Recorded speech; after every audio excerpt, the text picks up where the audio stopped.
30대 중반 부부 유럽 이민 두보님, 안녕하세요. 삶의 방향을 고민하던 중 전직보다 이민 준비가 나을 수도 있겠다는 생각이 들어 생각하자마자 문의글을 작성하게 되었습니다. 예, 두보, 중국의 시인 두보, 옛날 맞나요? 라이브에 소개되지 않더라도 덕분에 카페와 블로그, 유튜브로 정보를 얻게 되어 감사하다는 말씀 드리고 싶습니다. 35세, 중경외시, 공부 좀 하신 거죠. 근데 이제 전공이 심리학, 부전공 경영, 쇼핑몰, MD 및 마케팅 한 2년 정도 하셨고, 현재는 공공기관 근무, 약 4년 동안 뭐 단순 경영직, 사무직, 그쵸. 공공기관에 입사하면은 연봉은 높아지지만 경력은 망가지는 그런 경우들이 많아요.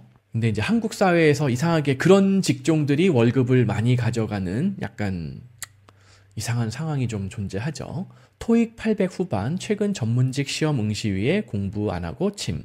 JLPTNE급, 이게 일본어 능력 시험 뭐 이런 건가요? 고등학교 때 중국어 공부, 외국어를 손에 놓은 지 오래됐지만 어떻게든 할 수 있을 거라고 생각합니다. 그쵸? 아직 30대 중반이니까 아직은 머리가 돌아갈 때예요. 배우자 정보, 36세, 지방대 산업공학, 안전관리 2년, 현재 공공기관 근무, 아마 같은 사내 커플이신 모양이에요. 인간공학 기술사, 토익 점수 없으나 600점 전후로 추측, 기초회화만 하는 편, 가족사항, 본인 배우자, 고양이, 아직 자녀는 없으시고, 최근 갭 투자로 4억 후반 아파트 취득 예정, 현금 약 2억 투자, 그 외 현금 1억 조금 안 되게 있음, 유럽, 미국, 호주, 뭐 희망국가, 아직은 막연하다, 아직 많이 이제 리서치를 하지는 않은 상태신 것 같아요. 평생을 현실보단 이상 하고 싶은 일을 찾으며 살았습니다. 어릴 때부터 마케팅이 하고 싶어서 심리학, 경영학을 전공했고 보수적인 컨설팅 회사에서 인턴 생활을 하며 이상한 상사를 만난 후 꽤 방황을 했습니다. 그렇죠. 사수를 잘 만나야지 군생활도 피고 직장생활도 피는 거예요. 막연히 대기업, 공기업은 보수적일 거란 생각에 스타트업에 취업했다가 근로소득으로는 답이 없다는 생각에 정시 퇴근하며 재테크를 하자는 마음으로 공공기관으로 이직했습니다. 몇 년 동안 퇴근 후 재테크 공부를 하며 별 생각이 없었지만 시간이 흐를수록 보수적이고 이상한 공조직 분위기와 전문성이 없어 경단녀가 된 듯한 느낌의 현타가 왔습니다. 그쵸? 제가 아까 언급했었던 한국의 공공기관, 공기업, 공무원의 이 직종이라는 게 되게 애매한 경우들이 많아요. 그냥 좀 나쁘게 얘기하면은 단순 사무직, 단순 행정직, 반복하는 업무, 통상 매년 반복돼요. 매년 뭐 무슨 시기가 되면은 뭘 하고 해서 그게 자기 딴에는 경력이 쌓이기는 하는데 한국 공무원들의 대부분의 일들이 보면은 제가 이거 몇 번 말씀드렸는데 가짜 노동? 이런 게 많아요. 가짜 노동과 책임 회피. 이게 뭐 이분들을 제가 뭐 싸잡아서 비난하는 게 아니라 실제 뭐 사무관으로 일하던 분이 나와서 그런 책을 쓴 거예요. 제 말이 아니라. 그리고 뭐 제 친구들 중에도 뭐 생존고시 붙어가지고 뭐 청와대 행정관 뭐 이런 거 하고 했던 친구들이 있거든요. 걔네들 얘기를 들어봐도 뭐 그런 얘기 해봐야 소용이 없지만 아무튼.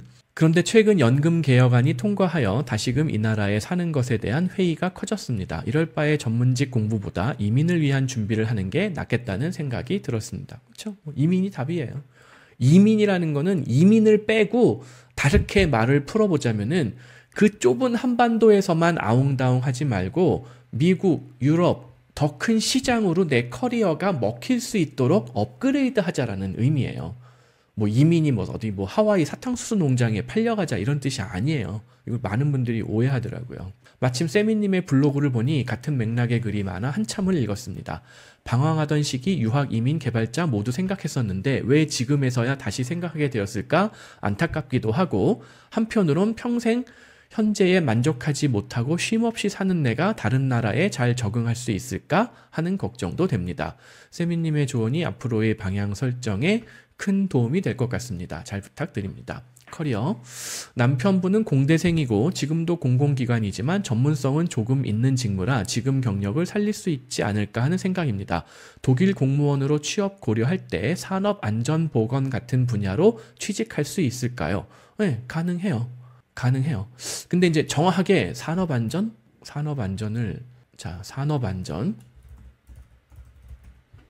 industrial safety, 뭐 예를 들어서 하고 독일어로 이거를 뭐라고 하는지 보죠. 뭐 이렇게 Arbeit, Sicherheit, Sicherheit이라고 그래요. 하고 Ausbildung.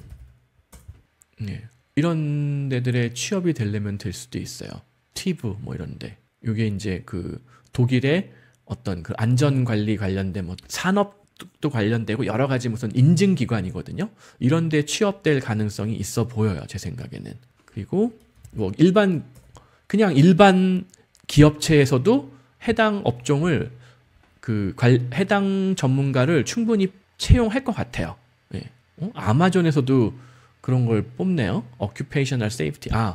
웨어하우스가 많으니까 아마존 같은 경우에 뭐 이렇게 아예 학사 과정하고 연계된 무슨 아우스빌딩 과정도 있고 막 그래요. 혹은 뭐 그냥 산업 안정 채용, 그럼 뭐 꽤 많이 나올 거란 말이죠. 예, 스텝스톤 이런 데가 이제 잡 사이트인데 뭐 독일어만 된다면 일자리는 많이 있어 보여요. 문제는 독일어를 얼마나 빨리 정복까지는 아니지만 취업할 정도의 독일어가 되려면은 2년 정도는 독일어를 빡세게 공부해야 할 거예요. 예, 산업공학 전공 경력을 살리면서 커리어를 더 높일 수 있는 방향이 있을까요? 예, 이거 좀 전에도 소개해드렸잖아요. 이거 어디 갔어? 박사과정 연구조교, 리서치 어시스턴트, 박사과정 연구조교도 연봉 1억 받잖아요.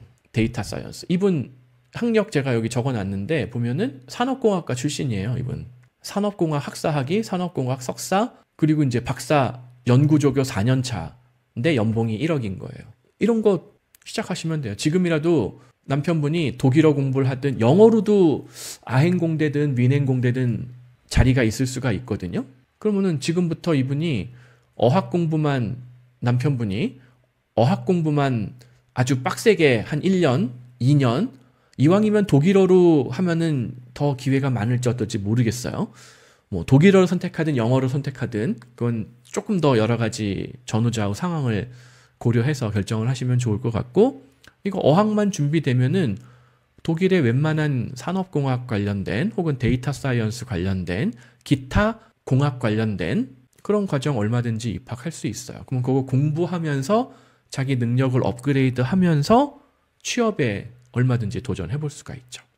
그리고 이제 이게 부인분인가요? 남편분이 산업공학과 출신이고 저는 문성이고 지금 경력을 살리는 건 어려울 것 같습니다. 마케팅은 변호사처럼 이민 1세대가 도전할 수 있는 직종은 현실적으로 아닐 것 같고 공무원에 도전하거나 새로운 직종에 도전하는 게 맞는 것 같은데요.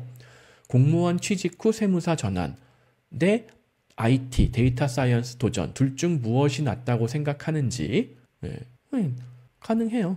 학부부터 다시 다닌다면 가능하고, 근데 경영학과 부전공을 했기 때문에 근데 전공 과목을 많이 안 들었을 거거든요. 독일에서는 학사학위 졸업자가 웬만한 한국의 석사학위 대학원생 비슷하게 전공 심화가 일어나는 편이거든요. 그래서 부전공 경영학과라고 학위가 있다라고 하면은 실질적으로는 상경계열 과목을 그렇게 많이 듣지 않으셨을 거예요. 그러면은 다시 학사학위를 다니는 게 좋은데, 그때 세무회계를 선택하느냐, IT, 데이터 사이언스는 사실 IT와 상경계열 중간 어디쯤 위치한 경우들이 많아요. 왜냐면 데이터 사이언스가 옛날에는 뭐 통계학과 뭐 이런 거를 기반으로 한 경우들이 많거든요. 그래서 통계학과는 상경계열에 있는 학교들도 있고 공대에 통계학과가 있는 경우도 있고 뭐 학교마다 중구난방이란 말이죠. 그래서 세무회계를 공부하는 게 좋을 것이냐, 데이터 사이언스를 공부하는 게 좋을 것이냐, 이거 정답은 없어요. 정답은 없고 뭐 일단 어학 공부를 하면서 현지 물정을 살피고 최종 결정을 하시는 게 좋아요. 근데 아주 제너럴하게 봤을 때는 세무사도 유망하고 데이터 사이언스도 유망한데 결국에는 적성의 싸움이에요. 근데 통상 지금 여성분이 부인분이신 거잖아요. 지금 문송한 마케팅 쪽 담당하셨던 분이. 통상 문송한 사람이 접근하기에는 데이터 사이언스보다는 세무 회계가 조금 더 수월하기는 해요. 조금 더 문과적 감성이 있어요. 왜냐면 세무, 세법 이런 것들 다 어떤 법의 법률에 관련된 내용들이거든요. 그럼 뭐 공대 사람은 뭐 법률에 대해서 이해를 못하느냐? 그건 아닌데 아무튼 그래도 문과 쪽 사람들이 세무 회계를 조금 더 잘 적응하는 듯 싶어요. 그리고 독일에는 감정평가사라는 제도가 따로 없는 것 같은데 있어요. 자, 이거 찾아보면 되죠. 감정평가사. 근데 이게 제대로 번역이 나오려나 모르겠네. 이게 잘못 나오거든요. 감정평가사가 이런 게 아니라 이모셔널 어프레이저가 아니라 어프레이저가 맞죠. 이걸 독일어로 뭐라 그러냐? 네, 이게 맞는지 모르겠는데 이렇게 얘기해요. 네, 감정평가사가 있어요. 독일에도. 근데 이제 부동산이라고 명시를 해줘야지 나오려나? 이게 정확한 표현인지 몰라요. 저도 그쪽 분야 전문가는 아니기 때문에 제가. 근데 부동산 감정평가사가 독일에도 존재해요. 제가 옛날에 그거 보고서도 돈 주고 받은 적이 있어요. 독일에서 뭐 부동산을 살까 말까 하다가. 여기 보면은 감정평가사 얼마나 비용이 드는가. 왜냐면 독일에서 부동산 거래를 할 때 항상 감정평가사의 그 보고서를 받고서 결정을 하거든요. 이제 Real Estate Appraisers라고 이제 영어로 번역이 되는데 이제 독일어로는 이렇게 얘기하는 거죠. Immobilien Gutachter. Gutachter. 이거 어떻게 읽는지 모르겠네. Gutachter. 그러면은 이거 왜 이게 이제 은행이거든요. 이게 웹사이트가. 은행에서 가급적이면은 감정평가사를 활용하는 게 좋다. 비용이 들더라도. 그래야지 어떤 부동산 거래에서 은행 대출이라던가 뭐 여러 가지 것에서도 더 유리해지고 뭐 리스크를 최소화할 수 있고 그런 얘기를 설명해 놓은 내용이에요. 그래서 부동산은 감정평가사가 제도가 있어요. 독일에도. 한국에 있는 대부분의 제도 시스템은 제가 아까도 언급드렸죠. 일본을 통해서 들어온 것이 많아요. 근데 그 일본은 그러한 제도들을 어디 걸 베껴서 가져왔느냐? 독일 거란 얘기예요. 독일 제도가 일본을 통해서 한국으로 들어온 경우가 거의 대부분이기 때문에 의외로 한국의 법과 제도가 독일에 동일하게 혹은 유사하게 존재하는 경우가 굉장히 많다. 독일 체류 생활에서 얻을 수 있는 도움. 남편이나 저나 회사에서 교육 혹은 파견으로 유럽 등으로 1년 내외 갈 수 있는 기회가 있습니다. 확정은 아닙니다만 가능하면 이 시기를 이민 준비에 도움닫기로 활용하고 싶은데요. 6개월, 1년 정도 독일에 갈 수 있다면 무엇을 하면 좋을까요? 네, 언어 공부를 해야죠. 독일어 공부를 시작을 해야 되고 독일, 유럽, 연금, N, 사회복지 관련.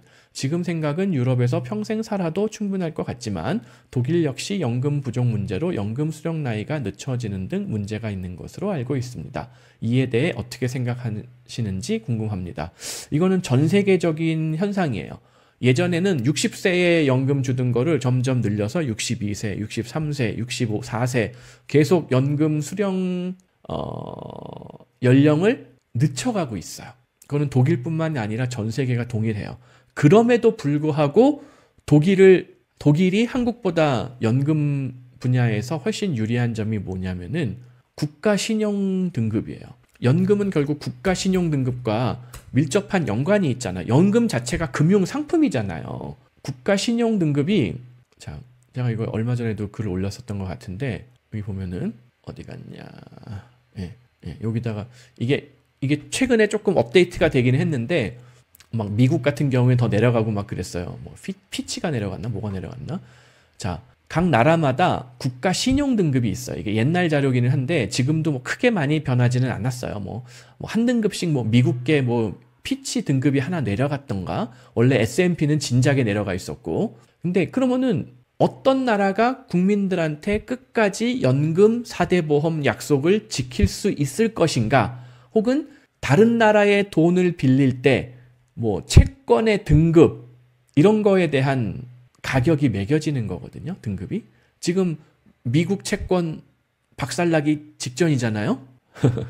이거 이해하시는 분들 많이 있는지 모르겠는데 미국도 안전하지 않다. 미국이 알고 보니 안전자산이 아니었구나라는 거를 전 세계인들이 순식간에 깨달아 버렸어요. 정치적인 상황이 조금 흔들리니까 미국이 이렇게 깽판을 칠 수도 있구나. 그리고 심지어 금 보유량을 따져보니까 미국의 지금 정부 부채가 뭐 말도 못한, 제가 그 읽지도 못하는 수준의 그 내용이거든요. 근데 막상 보니까 미국의 금 보유량이 아무리 금본위 제도를 포기했다 하더라도 이걸 한번 따져보니까 유럽 금 보유량 합친 것보다도 작네? 미국 금 보유량이. 독일, 이탈리아, 프랑스만 합쳐도 미국보다 많네. 거기다가 스위스, 네덜란드, 폴란드, 기타 줄줄줄 다 합치면은 미국보다 훨씬 많아지네. 사람들이 이거를 깨닫기 시작한 거예요. 그래서 지금 요새 나오는 얘기가 미국 부자들, 여기서 말하는 부자는 뭐 100만 불 부자 뭐 이런 정도가 아니라 빌리어네어들, 스위스로 탈출 중이다. 이거 뭐 한국 경제는 찌라시라고 치고 한국무역협회, 관보 정도 되는 건가요? 한국무역협회면은? 여기서 나온 팩트란 말이에요. 한국 경제 찌라시로 취급하고, 예? 안 뜨네. 그냥 한국 경제 거 봐야겠네요. 한국 경제에서 나온 이거 뭐 외신을 베낀 거거든요, 되게. 예. 스위스에 갑자기 계좌를 개설하는 빌리어네어들이 많아지고 있다는 얘기예요. 그래서 제가 이거 이미 블로그에도 몇 번 한번 올렸잖아요. 제가 이거 어디 갔어? 제가 웬만한 한국 언론사들보다 정보가 더 빨라요. 믿거나 말거나. 왜냐면 저는 외신을 직접 보는 그 습관이 들어있기 때문에. 자, 미국이 불안해지면 자산은 유럽의 스위스 같은 나라로 몰리게 마련. 그래서 지금 스위스 환율이 뭐 수직 상승하고 있어요. 수직 상승. 무슨 얘기야? 그러니까는 이게 왜 그런 근거가 어디에 있느냐? 왜 그렇게 되느냐? 내가 이거 자, 트리플 A. 독일, 네덜란드, 덴마크, 노르웨이, 스웨덴, 스위스. 자, 독일. 인구가 5천만이 넘는 나라 정도를 통상 이제 진짜 진정한 강대국 뭐 이렇게 얘기를 하잖아요. 독일은 인구가 8,400만이란 말이에요. 자, 트리플 A 등급을 가지고 있는데 인구도 5천만이 넘는다. 독일, 미국 땡 없어요. 네덜란드 한 3천만, 그나마 호주가 한 3천만, 캐나다 한 4천만, 캐나다, 호주가 비교적 인구가 많고 독일의 경제 규모가 캐나다, 호주, 뉴질랜드 합친 것보다도 커요. 물론 그걸 다 합친 것보다 미국이 크고. 근데 미국은 S&P는 냉정하게 아니다. 미국은 트리플 A 등급이 아니다. 진작에 몇 년 전부터 그랬어요. 그리고 피치도 이거 하락됐어요. 작년인가? 피치 국가 신용 등급 하락했어요. 바이든 때 하락했나 그래요. 네. 장기 국가 신용 등급을 AA 플러스로 내렸어요. 이거 스탠다드 푸어가 그랬고 이건 언제 옛날 뉴스인가? 네. 심지어 단기 국가 신용 등급은 AA 플러스에서 더 내렸네요. 이제 보니까. 피치도 신용 등급을 재작년에 내렸군요. 이미. 네. 최고 등급에서 한 단계 내렸어요. 그러니까 미국은 이거보다 못하다는 얘기예요. 지금. 여기서 한 단급 더 내려갔다는 얘기예요. 그러니까 가급적 나는 죽었다 깨나도 내가 내는 세금 4대 보험이 허투루 쓰이지 않고 나중에 노후에 연금을 보장받고 싶다. 그러면은 트리플 A 등급에서 이민국가를 고르는 게 안전해요. 그래서 저는 룩셈부르크 여길 고른 거예요. 별다른 이유가 없어요. 의외로 캐나다도 피치에서는 한 등급 내려갔다고요. 프랑스 생각보다 많이 내려가 있죠. 한국이랑 동급이에요. 한국이. 그러니까는 프랑스는 연금 개혁을 한단 말이에요. 작년 재작년에 프랑스 연금 개혁 막 폭동이 일어나고 하는데도 어쩔 수 없이 연금 개혁을 했거든요. 근데 한국은 국민연금 말로는 개혁한다고 했는데 사실 젊은 분들 입장에서는 개악이죠. 근데도 폭동 안 일어나더라고요. 먼 나라 얘기라서 먼 시간 후의 얘기라고 다들 생각을 하시는지. 아무튼 예. 3.5억 정도 봐야 돼요. 지금 환율이라면. 최소 3.5억. 이왕이면 4억까지 보는 게 좋고 여기에 생활비, 학업비 등이 모두 포함된 건가? 예, 맞아요. 그래서 하여튼 두 분의 학력, 전공, 경력을 봤을 때 독일로 충분히 다양한 가능성이 있으니 한 살이라도 어릴 때, 머리 돌아갈 때, 어학 공부를 할 수 있을 때, 아직 자녀가 없을 때, 자녀가 없으니까는 굳이 블루카드를 사용하지 않아도 될지도 모르겠거든요. 그냥 어학 연수 비자로 시작을 해서 현지 대학원에 진학을 하면서 도전을 하는 방법으로 시도를 하는 게 더 나을지도 모르겠어요. 고양이만 있고 뭐 지금 당장 키울 아이가 없잖아요. 그러니까 조금 더 리스크가 있는 방법으로 도전을 해도 되거든요. 자녀가 하나 둘 딸린 집은 그런 리스크가 있는 방법으로 하라고 제가 감히 말씀을 못 드리는데, 아직은 자녀가 없으니까 그냥 어학비자로 들어와서 맨 땅에 헤딩하기, 이거 한번 해볼 수 있을 것 같아요. 두보님 한번 또 용기를 내보시기 바랍니다.